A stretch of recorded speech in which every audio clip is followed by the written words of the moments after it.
Rio 20 घोषणा पत्र का शीर्षक क्या था? तो इस शीर्षक का नाम था द फ्यूचर वी वांट, यानी वो फ्यूचर जो हम चाहते हैं। पृथ्वी सम्मेलन 5 आयोजित हुआ था। तो पृथ्वी सम्मेलन 5 की अगर मैं बात करूं तो इसका आयोजन होता है 1997 के अंदर। तो ऑप्शन नंबर डी राइट हो जाएगा। इनमें से किस पर्यावरणविद को जल पुरुष के नाम से जानते हैं? ये सवाल काफ़ी बार आया हुआ है। तो जल पुरुष के नाम से जानते हैं राजेंद्र सिंह को। तो ऑप्शन नंबर कौन सा हो जाएगा? तो यहाँ पे बी राइट आंसर हो जाएगा। चिपको आंदोलन के प्रणेता कौन है? आपने देखा होगा, आप जब एग्जाम दिए होंगे तो बहुत बार आपके एग्जाम के अंदर ये सवाल, तो ये इन्वायरमेंट रिलेटेड सवाल होते हैं जो कि आपसे कहीं ना कहीं पूछ ही लिए जाते हैं। सो इस चैप्टर को आप निगलेक्ट मत करना। थोड़ा कष्ट ही सही, लेकिन एक बार अच्छे से इसको पूरा मैराथन देख कर जाना, क्योंकि जब सवाल आते हैं तो फिर वहाँ पे आप इसको छोड़ के आते हो।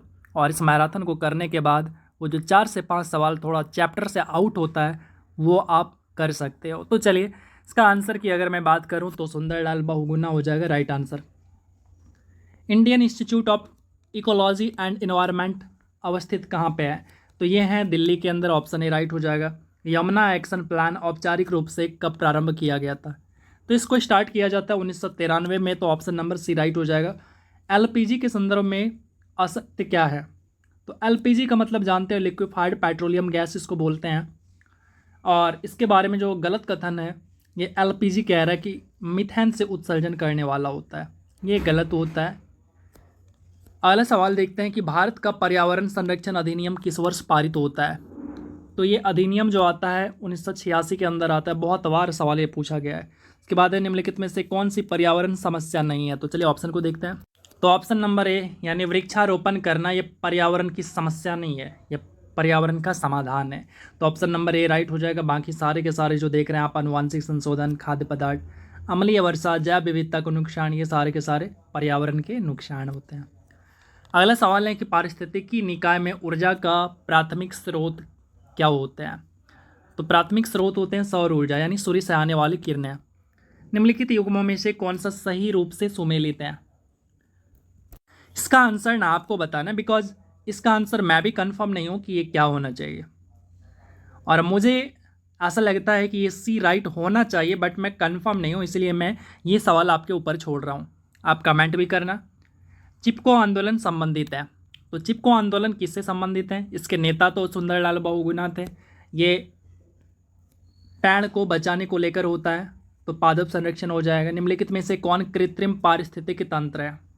तो राइट आंसर हो जाएगा धान का खेत, जो कि कृत्रिम है। सबसे अधिक स्थिर पारिस्थितिकी तंत्र कौन सा है? तो ये हो जाएगा महासागर, जो कि सबसे अधिक स्थिर है। निम्नलिखित पारिस्थितिकी तंत्रों में से किसमें प्रजाति विविधता सापेक्षता काफ़ी अधिक होती है? तो ये देखने को मिलता है कोरल रीफ में, यानी प्रवाल भित्ति के अंदर। इसके बाद है विश्व में प्रदूषण का सबसे बड़ा स्रोत कौन सा है? तो सबसे बड़ा जो प्रदूषण का स्रोत है, वो जो फैक्ट्री लोग क्या करते हैं, कचरा को या वाहित मल को बहा देते हैं, वही होता है। तो ऑप्शन नंबर ए राइट हो जाएगा। पृथ्वी का सर्वाधिक बृहद पारिस्थितिकी तंत्र निम्नलिखित में से कौन सा है? तो यह है जैव मंडल। अगला सवाल है, एक पारिस्थितिकी तंत्र में ऊर्जा की मात्रा एक पोषण स्तर से अन्य स्तर में स्थानांतरण के पश्चात ये घट जाती है। तो ऑप्शन यहाँ पे बी राइट हो जाएगा। अगला है, जैविक एवं अजैविक संघटकों के मध्य में बिचौलियों का कार्य करते हैं। तो बिचौलिए का कार्य कौन करते हैं? तो ये करते हैं संयोजक। ऑप्शन नंबर बी राइट हो जाएगा। इसके बाद अगला सवाल है, पारिस्थितिकी तंत्र में तत्वों के चक्रण को क्या कहते हैं? तो इसके चक्रण को कहते हैं जैव भू रासायनिक चक्र। ऑप्शन बी राइट हो जाएगा। सर्वप्रथम पारिस्थितिकी तंत्र शब्द का प्रयोग किसने किया था? तो इस शब्द का सबसे पहले जो प्रयोग किया था, ये किया था टेंसले ने। बहुत बार सवाल पूछा गया अलग अलग एग्जाम में।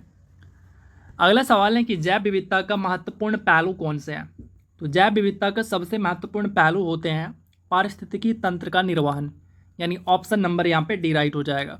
इसके बाद है, भारत में गिद्धों की कमी का अत्यधिक प्रमुख कारण क्या है? भारत के अंदर जो गिद्ध कमी हो रहा है, इसके पीछे का रीजन ये है जानवरों को दर्द निवारक दवा देना, यानी जानवरों को दर्द निवारक देना, जो मेडिसिन लगाते हैं वो। अगला सवाल देखते हैं कि भारत में जैव विविधता की दृष्टि से संतृप्त क्षेत्र निम्न में से कौन सा है? तो राइट आंसर की बात करें तो ऑप्शन नंबर यहाँ हो जाएगा पश्चिमी घाट।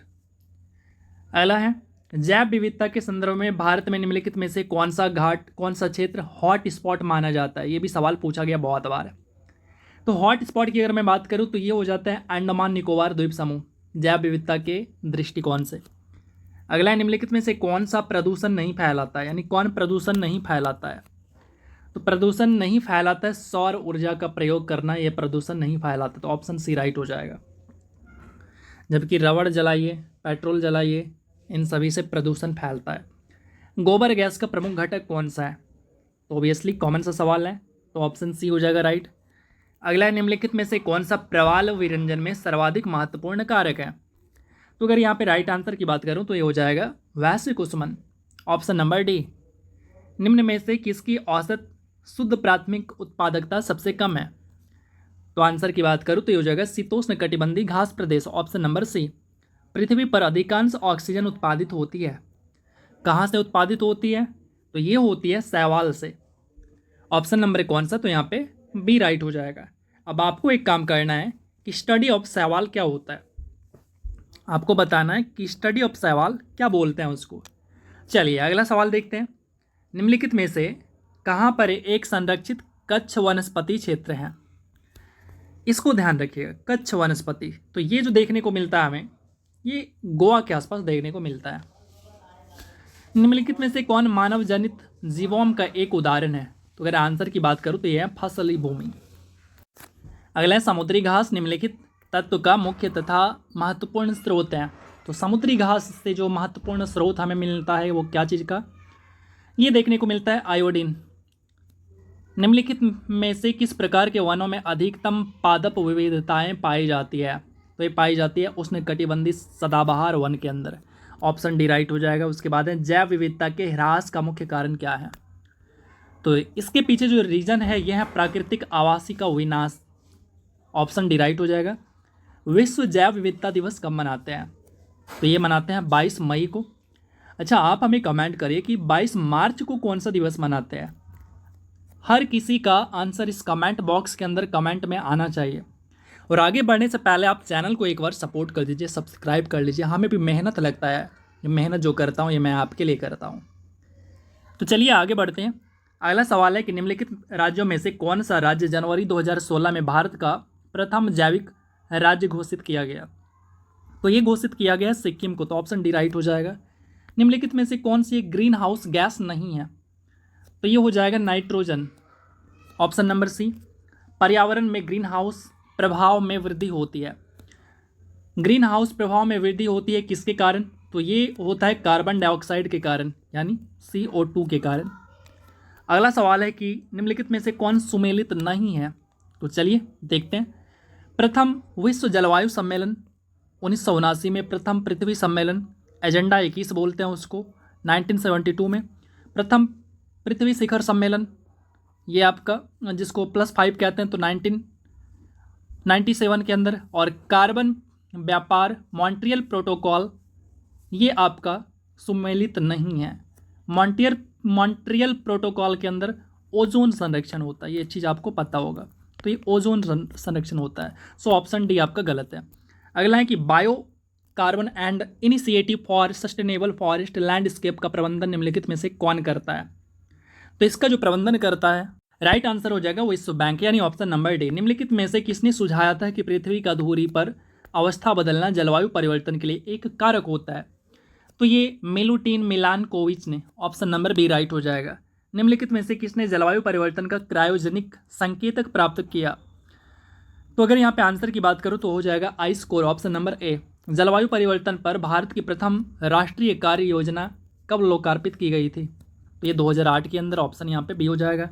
हरित गृह प्रभाव क्या हो? अगर मैं हरित गृह प्रभाव की बात करूँ तो ये वैश्विक ताप में वृद्धि होते हैं। इसके बाद है, निम्नलिखित देशों में कौन 2015 में सर्वाधिक कार्बन डाइऑक्साइड का उत्सर्जक था? तो ये था चाइना। इसके बाद है, वैश्विक ऊष्मन के फलस्वरूप निम्नलिखित में से किसकी बारंबारता और प्रचंडता बढ़ रही है?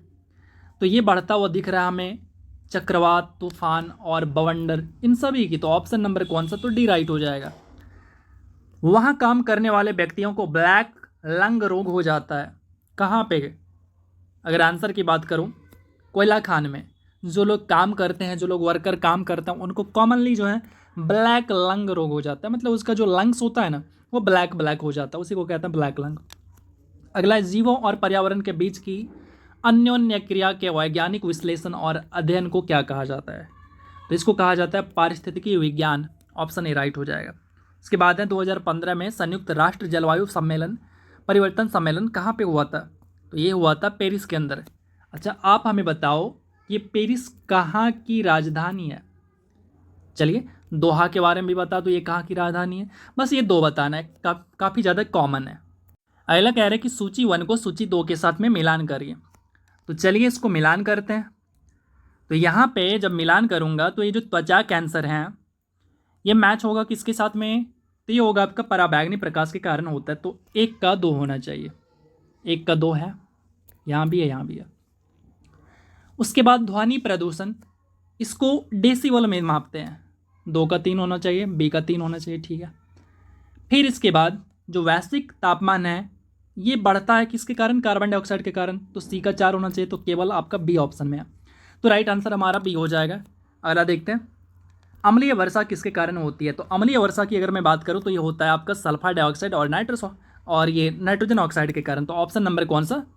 डी राइट हो जाएगा, SO2 प्लस NO2। इसके बाद है ईंधन, निम्नलिखित ईंधनों में से कौन न्यूनतम वायु प्रदूषण करता है? तो ये करता है हाइड्रोजन। उसके बाद है निम्नलिखित में से कौन एक वैश्विक ऊष्मन के लिए उत्तरदायी नहीं है, यानी ग्लोबल वार्मिंग के लिए उत्तरदायी नहीं है? तो इसमें कौन नहीं है? तो अगर आंसर की बात करूं तो यहाँ पे दे रखा है आपका आंसर कौन सा? तो कार्बन डाइऑक्साइड दे रखा है। आई थिंक यहाँ पे ना ये ऑक्सीजन राइट होना चाहिए, मुझे ऐसा लग रहा है, बाकी यही सही होना चाहिए, ठीक है। ये अगला है, निम्नलिखित गैसों में से कौन सी एक ग्रीन हाउस गैस नहीं है? तो यहाँ पे अगर आंसर की बात करूँ तो यहाँ पे हो जाएगा आपका कौन सा? तो नाइट्रोजन। निम्नलिखित में से कौन वायु प्रदूषण ऑक्सीजन की अपेक्षा अधिक शीघ्रता से रक्त के हीमोग्लोबिन में घुल जाता है? तो ये घुल जाता है कौन? तो कार्बन मोनोऑक्साइड, जो कि एक जहरीला गैस होती है। निम्नलिखित में से कौन जैव अघटनीय प्रदूषक है? तो अगर आंसर की बात करूं तो राइट आंसर कौन सा हो जाएगा? सीवेज। नोक नी संलक्षण उत्पन्न होता है किसके द्वारा होता है? तो ये उत्पन्न होता है फ्लोराइड के प्रदूषण के कारण। तो ऑप्शन डी राइट हो जाएगा। उत्तर प्रदेश की निम्नलिखित नदियों में से कौन सी पर्यावरण प्रदूषण के कारण जैविक आपदा घोषित हो गई है? तो ये हो गई है गोमती नदी, जो कि इसके किनारे प्रमुख शहर की बात करूं तो लखनऊ। अगला सवाल है कि निम्नलिखित में से कौन द्वितीयक प्रदूषक हैं? तो द्वितीयक प्रदूषक हैं smog. Option number A right हो जाएगा। निम्नलिखित ऊर्जा स्रोतों में से कौन पर्यावरणीय प्रदूषण उत्पन्न नहीं करता है? तो अगर आंसर की बात करूं तो ये हो जाएगा आपका सौर ऊर्जा, यानी सूर्य से मिलने वाली एनर्जी, सोलर प्लेट जिसको कहते हैं। तो उससे किसी भी प्रकार के प्रदूषण नहीं होता है वर्तमान में। किस प्रकार के प्रदूषण से बचाव के लिए ग्रीन मफलर का उपयोग किया जाता है? तो ये किया जाता है आपका ध्वनि यानी शोर। अगला सवाल है, निम्नलिखित में से कौन सा एक नाइट्रोजन स्थिरीकरण करने वाला जीव नहीं है? तो अगर आंसर की बात करूं तो ये हो जाएगा आपका माइकोराइजा। Option number D. किस प्रकार का इंजन सबसे कम प्रदूषण करता है? तो ये होता है gas engine. Option number B. Greenhouse प्रभाव में कौन सी गैस मुख्य भूमिका निभाती है? तो मुख्य भूमिका जो होता है ये होता है कार्बन डाइऑक्साइड का। अंतर्राष्ट्रीय ओजोन दिवस कब मनाया जाता है? तो अंतर्राष्ट्रीय ओजोन दिवस जो मनाया जाता है ये 16 सितंबर को, और इसके लिए जो फार्मूला आता है ओजोन के लिए O3 कहते हैं इसको। इसके बाद है, ओजोन परत को सर्वाधिक नुकसान पहुंचाने वाला प्रदूषक कौन होता है? तो इस प्रदूषक का नाम होता है CFC यानी क्लोरोफ्लोरोकार्बन। वनों की कमी, नगरीकरण और प्रदूषण का बढ़ना सभी निम्नलिखित किसके कारण होता है? तो ये सारे के सारे जो रीजन है आबादी बढ़ने के कारण होती है। जब किसी बंद कमरे में कोयला जलाया जाता है तो कौन सी गैस घुटन और मृत्यु का कारण बनती है? तो यहाँ पे कार्बन मोनोऑक्साइड के कारण घुटन होता है और मृत्यु हो जाती है। अंतर्राष्ट्रीय पृथ्वी दिवस कब मनाया जाता है? तो ये दिवस जो मनाया जाता है ये आपका 22 अप्रैल को मनाया जाता है। अच्छा, आप कमेंट करिए कि 28 अप्रैल और 7 फरवरी को कौन सा दिवस मनाते हैं? हर एक स्टूडेंट का कमेंट हमें आना चाहिए। अगला सवाल है कि निम्नलिखित में से कौन सा वायु प्रदूषण का सूचक है? तो वायु प्रदूषण का सूचक की बात करूं तो ये हो जाएगा लाइकेन। अगले फ्लाई ऐश प्रदूषण होता है। फ्लाई ऐश प्रदूषण होता है ये आपका ताप विद्युत संयंत्र से। ऑप्शन सी राइट हो जाएगा। ताजमहल किससे प्रभावित हो रहा है? तो ताजमहल जो खराब हो रहा है ये SO2 के कारण यानी अम्लीय वर्षा के कारण भी आपको ऑप्शन दिख सकता है, तो अम्लीय वर्षा भी मारेंगे। और एग्जैक्टली अगर लगाना हो तो फिर यहाँ पे SO2, क्योंकि अम्लीय वर्षा है नहीं लिखा हुआ इसलिए। निम्नलिखित में से कौन ध्वनि प्रदूषण का प्रभाव नहीं है? तो ये आपका जो ओजोन का क्षय है ये हो जाएगा ऑप्शन डी। कौन सी धातु अधिक वायु प्रदूषण का कारण नहीं बनती है? तो ये हो जाएगा सीसा, ऑप्शन नंबर बी। निम्नलिखित में से किस तारीख को अंतर्राष्ट्रीय बाघ दिवस मनाया जाता है? तो अंतर्राष्ट्रीय बाघ दिवस मनाया जाता है 29 जुलाई को। इसके बाद है निम्नलिखित में से कौन सी प्रदूषक गैस प्राकृतिक रूप से उत्पन्न नहीं होती है? तो ये हो जाएगा CFC, क्लोरोफ्लोरोकार्बन। इसके बाद है सर्वाधिक जैव विविधता पाई जाती है। तो सर्वाधिक जैव विविधता जो पाई जाती है ये उष्णकटिबंधीय वर्षावन में देखने को मिलता है। अगला सवाल है कि यूनेस्को में जुलाई 2016 में भारत के निम्नलिखित में से किस राष्ट्रीय उद्यान को विश्व धरोहर की स्थल में शामिल किया गया, घोषित किया गया? तो राइट आंसर हो जाएगा ऑप्शन नंबर बी, कंचनजंगा। अगला है विश्व जल दिवस कब मनाया जाता है? तो ये मनाया जाता है 22 मार्च को। इसके बाद है निम्नलिखित में से कौन सा सुमेलित नहीं है? तो यहाँ पे आप देखेंगे कौन सा, तो है हेमिस राष्ट्रीय उद्यान जो है ये तमिलनाडु में नहीं है। अब है कहाँ पे, क्या आप हमें कमेंट करेंगे? तो कर दीजिए आप कमेंट। और बाकी सारे के सारे सही हैं। फॉसिल मध्य प्रदेश में, ग्रेट हिमालयन हिमाचल में, इंद्रावती छत्तीसगढ़ में, और हेमिस जो है ये आपका केंद्र शासित प्रदेश में है जो कि जम्मू कश्मीर से कट के अलग हुआ है। अब आप हमें यही बता दो कि वो कौन है एग्जैक्टली। मैं नाम तो नहीं बता रहा हूँ, वो आपको बताना है। उसके बाद है हमारे देश में वन महोत्सव कब मनाया जाता है? तो वन महोत्सव मनाया जाता है 1 जुलाई को। तो ऑप्शन नंबर यहाँ पे डी राइट हो जाएगा। दची ग्राम राष्ट्रीय उद्यान किस राज्य से संबंधित है? तो ये तो जम्मू कश्मीर में है, लेकिन वहाँ पे क्या चीज़ पाया जाता है, किसके लिए प्रसिद्ध है, आपसे ये पूछा जा रहा है। तो ये हंगुल या फिर कश्मीरी हिरन के लिए प्रसिद्ध है। इसके बाद है निम्नलिखित में से कौन स्वशासन संरक्षण रणनीति का उदाहरण नहीं है? तो ये हो जाएगा वनस्पतिक बाग, ऑप्शन नंबर बी। इसके बाद है निम्नलिखित युग्मों में से कौन सा सुमेलित नहीं है? तो यहाँ पे बांदीपुर कर्नाटक, मानस असम, पेरियार केरल, सिमलीपाल उड़ीसा में है, मध्य प्रदेश में नहीं है। तो हमारे लिए ऑप्शन नंबर डी यहाँ पे गलत हो जाएगा।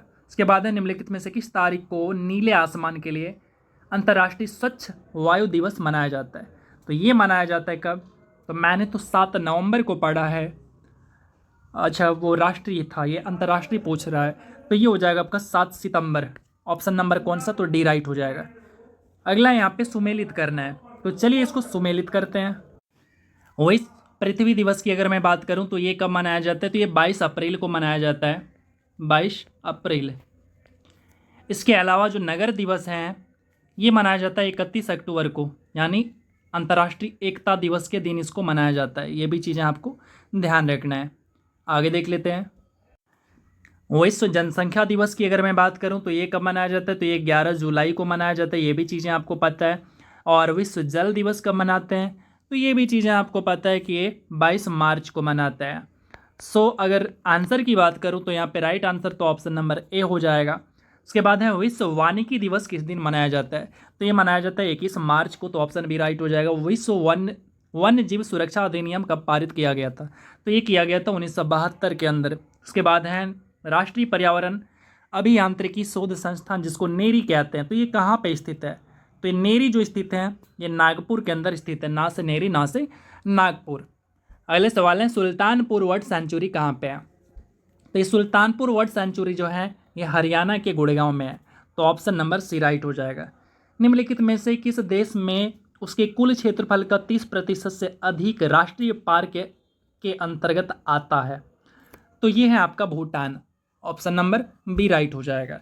अगला सवाल है कन्हा राष्ट्रीय उद्यान कहाँ पे है? तो कन्हा की अगर मैं बात करूँ तो ये मध्य प्रदेश के अंदर है। और उसके बाद ये किसके लिए प्रसिद्ध है ये पूछ रहा है, तो ये बाघ के लिए प्रसिद्ध है, ऑप्शन नंबर डी राइट हो जाएगा। अगला है थत्तेकड़ पक्षी अभ्यारण्य कहाँ पे स्थित है? तो ये स्थित है केरल के अंदर। तो ऑप्शन नंबर कौन सा? तो ए राइट हो जाएगा। उसके बाद है निम्नलिखित में से कौन सा रामसर उत्तर प्रदेश में स्थित नहीं है? तो यहाँ पे रामसर की बात करूँ तो सूरिनसर जो है ये आपका उत्तर प्रदेश में नहीं है। इसके बाद है कि निम्नलिखित में से किस वर्ष भारत सरकार द्वारा पर्यावरण अधिनियम पारित किया गया? तो ये किया जाता है 1986। तो ऑप्शन नंबर बी यहाँ पे राइट हो जाएगा। इसके बाद है निम्नलिखित बाघ आरक्षित क्षेत्रों में क्रांतिक बाघ आवास के लिए सबसे बड़ा क्षेत्र किसके पास है? तो ये क्षेत्र सबसे बड़ा जो है नागार्जुन सागर श्रीशैलम के पास है, तो ऑप्शन नंबर सी राइट हो जाएगा।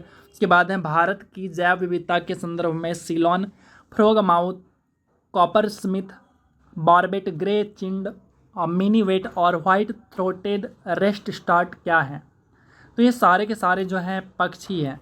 ऑप्शन नंबर ए हो जाएगा। पशुओं की प्रजातियां ज़्यादातर डैश के कारण गायब हो रहे हैं या फिर लुप्त हो जा रहे हैं। ये जो लुप्त हो रहे हैं आवास विखंडन के कारण हो रहे हैं। ऑप्शन ए राइट हो जाएगा। भारत के लिए किस राज्य में नंदा देवी राष्ट्रीय उद्यान स्थित है? तो नंदा देवी स्थित है ये कहाँ पे? तो उत्तराखंड में। अगला सवाल है, निम्नलिखित में से किसने 2015 की अभ्यारण्य लीज अवार्ड में भारत का प्रतिनिधित्व किया? तो ये हो जाएगा अशोक कुमार। कौन दुनिया का सबसे बड़ा समुद्री संरक्षित क्षेत्र था जिसे अक्टूबर 2016 में बनाया गया था? तो ये अंटार्कटिका हो जाएगा।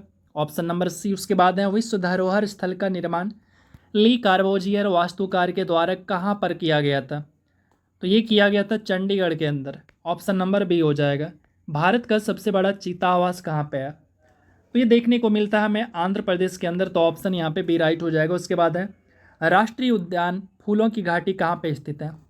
तो ये स्थित है उत्तराखंड के अंदर। ऑप्शन नंबर बी राइट हो जाएगा।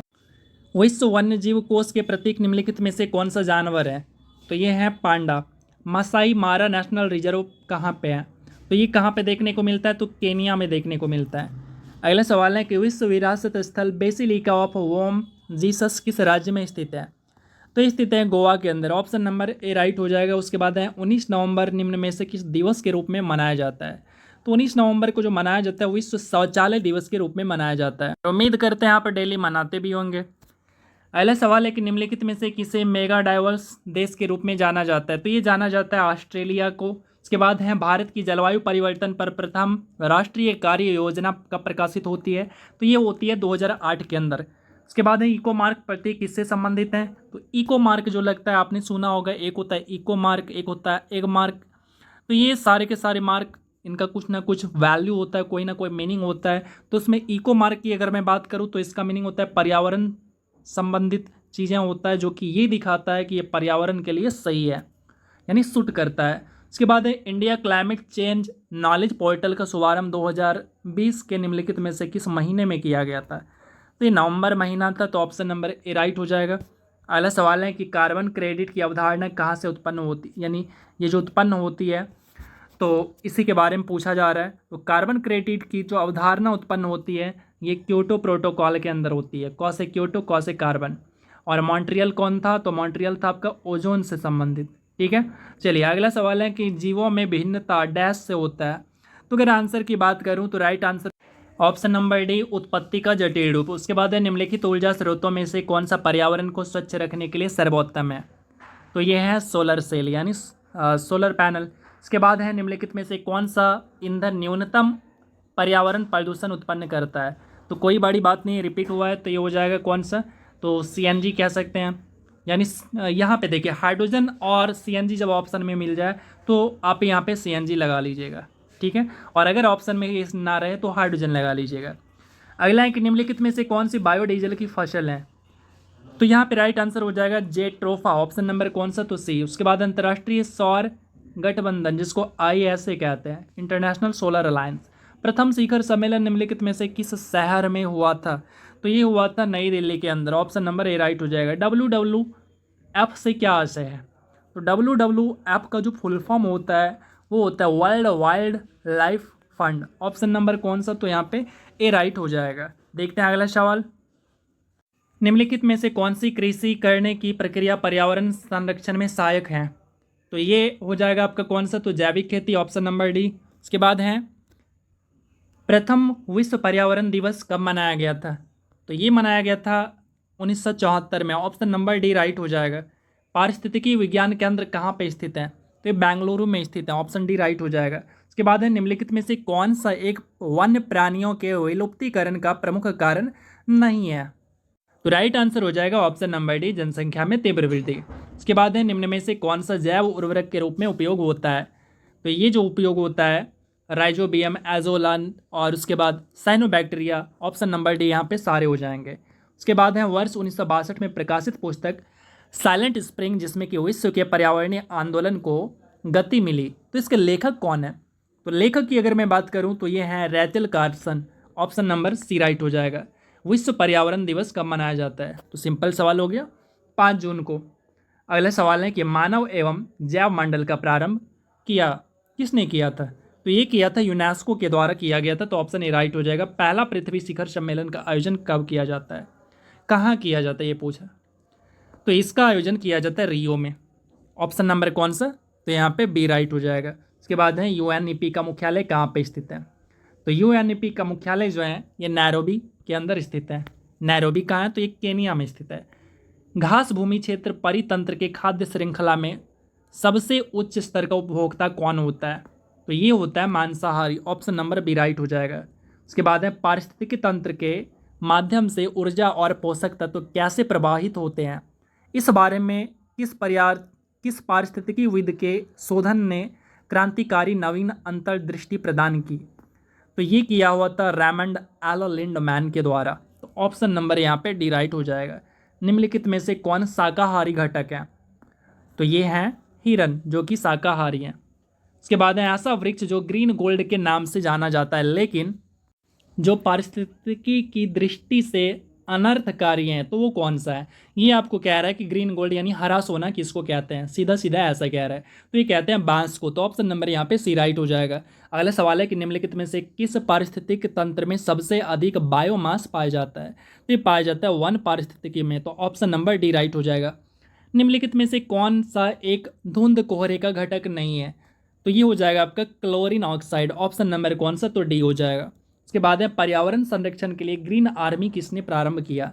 तो ग्रीन आर्मी का जो प्रारंभ किया हुआ था, ये किया हुआ था ऑस्ट्रेलिया के द्वारा। ऑप्शन नंबर सी हो जाएगा। भारत सरकार द्वारा निम्नलिखित में से किस वर्ष बाघ परियोजना स्टार्ट की जाती है? तो टाइगर प्रोजेक्ट का नाम आपने सुना होगा, प्रोजेक्ट टाइगर, इसका नाम आपने सुना होगा। तो ये स्टार्ट की जाती है 1973 में, यानी 1977 में। पारिस्थितिकी तंत्र में एक टिकाऊ जैव समूह मंडल क्या कहलाता है? तो इसको कहते हैं इकोटीन कहते हैं, यानी संक्रमिका। ऑप्शन नंबर बी राइट हो जाएगा। अगला सवाल है कि एक खाद्य श्रृंखला में किसे प्राथमिक उत्पादक माना जाता है? प्राथमिक उत्पादक माना जाता है जो कि ऑटोट्रॉफ होते हैं, यानी जो अपना खाना खुद से बनाते हैं। तो स्वपोषी को कहते हैं प्राथमिक उत्पादक, बाकी आ जाते हैं द्वितीयक में। अगला सवाल है कि जैव विविधता के ताप स्थल यानी हॉट स्पॉट कौन है? तो ये है पूर्वी घाट एवं पश्चिमी घाट। ऑप्शन नंबर सी यहाँ पे राइट आंसर हो जाएगा। अगला है कि सर्वाधिक जैव विविधता पाई जाती है कहाँ? तो ये पाई जाती है उष्णकटिबंधीय वर्षावन में। तो ऑप्शन नंबर ए राइट हो जाएगा। किसी प्रजाति को विलुप्त माना जा सकता है जब वह अपने प्राकृतिक आवास में कितने समय तक नहीं देखा गया हो? तो वो जो है 50 वर्ष से अगर अपने आवास में नहीं देखा गया हो तो मान लिया जाता है कि वो विलुप्त हो चुका है। उसके बाद है भारत का प्रथम national centre for marine biodiversity किस शहर में स्थित है? तो ये है जामनगर, यानी गुजरात के अंदर स्थित है। उसके बाद है डॉल्फिन जो दुनिया का एक विरल स्तनपायी है, भारत में मुख्य रूप से किस नदी में पाई जाती है? तो ये पाई जाती है गंगा नदी में। तो ऑप्शन नंबर ए राइट हो जाएगा। जो वन चक्रवातों के अवरोधकों का कार्य करते हैं वे वन कौन से हैं? तो वे वन होते हैं मैंग्रोव वन। ऑप्शन नंबर यहाँ पे बी राइट हो जाएगा। अगला है कि वेटलैंड दिवस कब मनाया जाता है? ये मनाया जाता है 2 फरवरी को वेटलैंड दिवस। उसके बाद है चंदन का पेड़ किस प्रकार के वनों में उगता है? तो चंदन का पेड़ सबसे ज़्यादा जो उगता है उष्णकटिबंधीय पर्णपाती वन के अंदर, और ये देखने को सबसे ज़्यादा जो मिलता है कर्नाटक की तरफ। रेड डाटा बुक या इसी को दूसरा नाम कहते हैं रेड लिस्ट, ये किससे संबंधित संगठन से, ये जो बुक है ये कौन से संगठन से संबंधित है? तो आंसर की बात करूं तो ये होता है IUCN से संबंधित। तो ऑप्शन नंबर बी राइट हो जाएगा। रेड डाटा बुक में सम्मिलित है। तो रेड डाटा बुक में क्या सम्मिलित होते हैं? तो इसके अंदर जो है लुप्त प्राय प्रजातियां को शामिल किया जाता है। ऑप्शन नंबर यहाँ पे बी राइट हो जाएगा। अगला सवाल है कि आभासी वृक्ष रहित विरल वनस्पति कहाँ पाई जाती है? तो ये टुंड्रा प्रदेश में पाई जाती है। तो ऑप्शन सी राइट हो जाएगा। अगला है कि राष्ट्रीय जैव विविधता अथॉरिटी का मुख्यालय कहाँ अवस्थित है? राइट आंसर हो जाएगा ऑप्शन नंबर ए चेन्नई। इसके बाद है निम्नलिखित में से कौन सा पक्षी कैक्टस पौधे के कांटों के बीच अपना घोंसला बनाता है? तो कौन सा ऐसा पक्षी है? तो इसको कहते हैं फाख्ता, जिसको इंग्लिश में कहते हैं डव। इसके बाद है हरित गृह प्रभाव, जिसको इंग्लिश में कहते हैं ग्रीन हाउस इफेक्ट के प्रभाव में भू सतह का औसत तापमान कितना? तो इसका जो औसत तापमान होता है ये होता है -18 degree Celsius. Option number B. निम्नलिखित में से कौन सा एक प्राकृतिक रूप में वायुमंडल में पाई जाने वाली वायुमंडल में पाई जाने वाली ग्रीन हाउस गैस नहीं है। तो ये आंसर की बात करूँ तो हो जाएगा nitrogen oxide, option number A. निम्न में से किसे सामान्यतः ओजोन छिद्र के रूप में संदर्भित किया जाता है? तो ये किया जाता है समताप मंडल, यानी ओजोन मंडल, ओजोन छिद्र या ओजोन लेयर जो पाई जाती है वो आपको इधर देखने को मिलेगा। ओजोन डैश ऑक्सीजन परमाणुओं से मिलकर बना एक अणु है। तो कितने, O3 लिखा हूँ तो कितना, 3 हो जाएगा। ऑप्शन नंबर कौन सा? तो यहाँ पे सी राइट हो जाएगा। अगला सवाल देखते हैं कि मैंग्रोव वनों पर वैश्विक तापन का क्या प्रभाव होगा? तो मैंग्रोव के विशाल क्षेत्र जलमग्न हो जाएंगे, यानी पानी ही पानी देखने को मिलेगा अगर तापमान बढ़ जाता है। उसके बाद है निम्नलिखित में से कहाँ आर्सेनिक द्वारा जल प्रदूषण सर्वाधिक देखने को मिलता है? तो ये पश्चिम बंगाल में देखने को मिलता है। उसके बाद है उर्वरकों के अत्यधिक उपयोग से होता है। तो इससे जो देखने को मिलता है मिट्टी प्रदूषण, वायु प्रदूषण, जल प्रदूषण सारे, तो ऑप्शन नंबर डी हो जाएगा। इसके बाद है सामान्य परिस्थितियों में वातावरण में प्रदूषण उत्पन्न करने वाली गैस कौन सी होती है?